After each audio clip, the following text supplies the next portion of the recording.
नमस्कार बच्चों। आज हम अपने क्षेत्र में बढ़ती आपराधिक घटनाओं की रोकथाम हेतु थानाध्यक्ष को प्रार्थना पत्र लिखेंगे। तो बच्चों, अपनी बाईं तरफ हम परीक्षा भवन लिखेंगे, उसके बाद अल्प विराम लगाएंगे।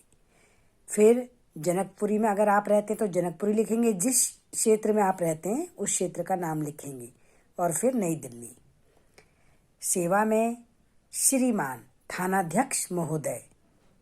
पश्चिमी क्षेत्र, जिस क्षेत्र के आप हैं, जिस एरिया में आप रहते हैं उस जगह का आप डायरेक्शन लिखेंगे। जैसे जनकपुरी पश्चिम में पड़ता है तो हमने पश्चिमी क्षेत्र लिखा है, जनकपुरी नई दिल्ली। विषय क्या दिया गया है? बढ़ते अपराध को रोकने हेतु। तो बच्चों, इसमें जो विषय दिया हुआ है, विषय को आप अंडरलाइन करेंगे और यहाँ पर हेतु के बाद पूर्ण विराम लगाएंगे और इसको आप पूरा अंडरलाइन करेंगे। ठीक है, ये देखो, बढ़ते अपराध को रोकने हेतु, ये विषय को अंडरलाइन करना होता है।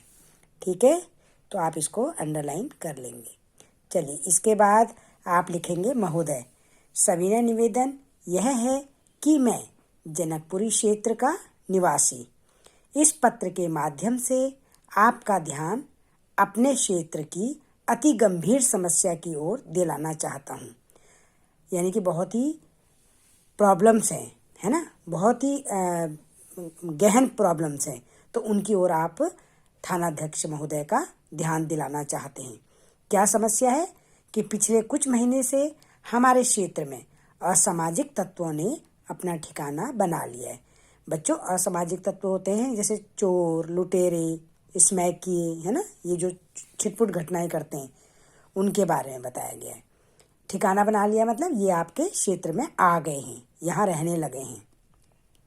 अब जैसे किसी क्षेत्र में कहीं इन्होंने खाली मकान देखा या टूटा फूटा कोई मकान देखा तो उसके अंदर जाके घुस जाते हैं, वहाँ बैठते हैं, स्मैक पीते हैं, है ना, गंदी हरकतें करते हैं, लूटपाट करते हैं। तो क्या क्या करते हैं, ये दूसरे पैराग्राफ में लिखना है आपने। ये असामाजिक तत्व आए दिन यहाँ छीना झपटी किस चीज़ की? जैसे कि कोई स्त्री, कोई महिला चेन पहन के जा रही है, या किसी आदमी के पास पर्स है, फ़ोन है, या लेडीज़ के पास पर्स, फ़ोन कुछ भी है, तो उसको ये लूट लेते हैं, झपट लेते हैं, और नहीं देने पर मारपीट करते हैं, गाली गलौज करते हैं, और छेड़खानी की जो घटनाएं हैं उनको अंजाम देते हैं। अगर कोई इसको रोकने टोकने का प्रयास करता है तो अपमानजनक स्थिति से गुजरना पड़ता है, यानी कि अपमानजनक शब्द कहते हैं, यानी कि बहुत गंदी लैंग्वेज यूज करते हैं। तो हम लोगों का यहाँ रहना तथा घर से निकलना मुश्किल हो गया है। अब ऐसे गंदे लोगों के बीच में कौन जाना चाहेगा? कोई भी नहीं जाएगा, और अगर जाएगा तो उसको फिर उनके जो गुस्से है उसका शिकार होना पड़ेगा। तो अपराधियों के हौसले बढ़ते जा रहे हैं। अब हम घरों के अंदर छिपे हुए हैं तो क्या होगा? हम घर से बाहर नहीं निकलते तो अपराधी सोचते हैं कि ये लोग हमसे डर गए, तो वो और ज़्यादा इस चीज़ के लिए इन घटनाओं को अंजाम देते हैं। उनके हौसले बढ़ रहे हैं, यानी कि इनको प्रोत्साहन मिल रहा है। अब थर्ड पैराग्राफ। अतः आपसे निवेदन है कि आप इस क्षेत्र में पुलिस गश्त बढ़ाने का कष्ट करें, यानी कि पुलिस की संख्या को बढ़ा दें। वो यहाँ पर क्या करें? देखें कि ये लोग क्या कर रहे हैं, इनको पकड़ें, है ना, इनकी गतिविधियों पर नज़र रखें ताकि ये काम ना कर सकें, और हम क्षेत्रवासी बिना भय के अपना जीवन यापन कर सकें, यानी कि हम बिना डर के अपने जो भी हमें काम करने हैं उन कामों को कर सकें, आ जा सकें, अपने घर में घूम सकें, बाजार जा सकें, है ना।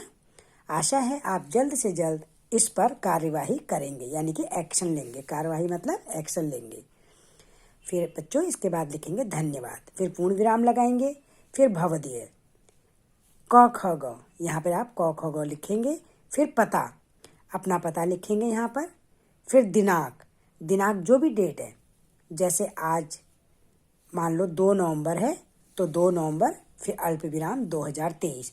जिस दिन आपकी परीक्षा है और परीक्षा में अगर ये आपका पत्र आता है तो आप इसमें वही डेट डालेंगे जो उस दिन परीक्षा वाले दिन डेट होगी। ठीक है बच्चों, इस चीज़ का आपने ध्यान रखना होता है।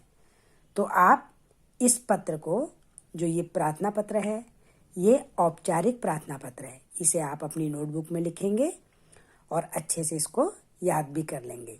और बच्चों, कॉमा का जरूर ध्यान रखा करो, आप कॉमा का ध्यान नहीं रखते हो, है ना। जैसे अब ये परीक्षा भवन है, देखो यहाँ मैंने कॉमा लगाया, ये जनकपुरी है, जनकपुरी में कॉमा लगाया, तो आप लगाते ही नहीं हो ध्यान से लगाया करो उसको।